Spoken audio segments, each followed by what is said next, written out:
Arthur Jones advanced this theory 20 years ago, namely that to be productive, exercise has to be intense, brief, and infrequent. Those are the three principles of the theory. He was right. I recognized it immediately. While he was explaining it to me, I reflected on my own experience.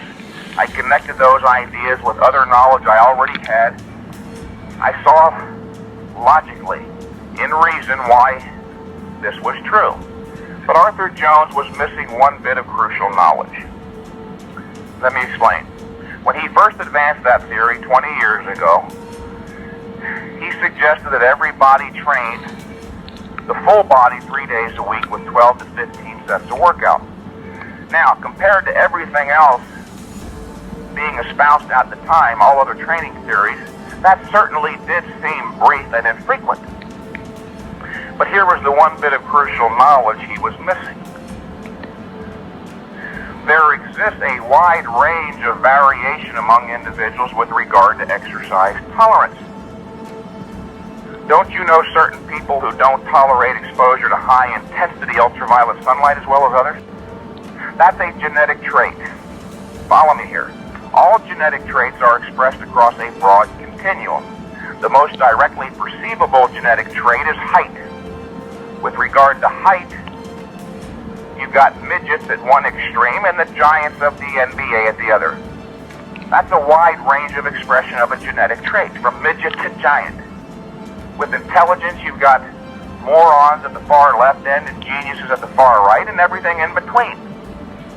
Then again, with individual sunlight tolerance, you've got albino Scandinavians at the left end and darker skin types at the right who can tolerate long periods of frequent exposure to high-intensity sunlight.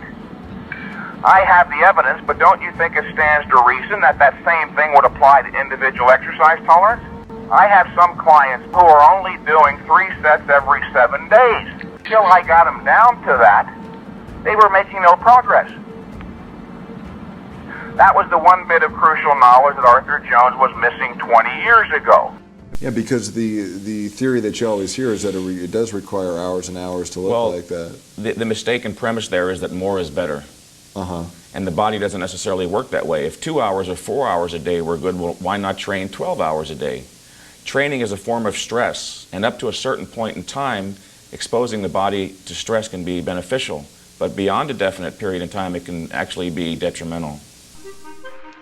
Not more is better, not less is better, but precise is best, just like in medicine. There's something in medicine called the narrow therapeutic window you may be familiar with.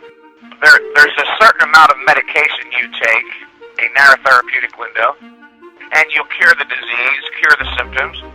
Anything beyond the narrow therapeutic window and you go into the negative, you overdose. Exercise science should be properly viewed as flowing from medical science, where in both cases we're looking to effect a positive physical change. In medicine, the first thing the researchers had to do was identify the chemical compound that would serve as the medicine to induce the positive physical change. The next logical step, inevitable step, was to discover how much of the medication in terms of volume, how many pills a day, and frequency, how often. Same thing with exercise science, again too, where we're looking to induce or create a positive physical change.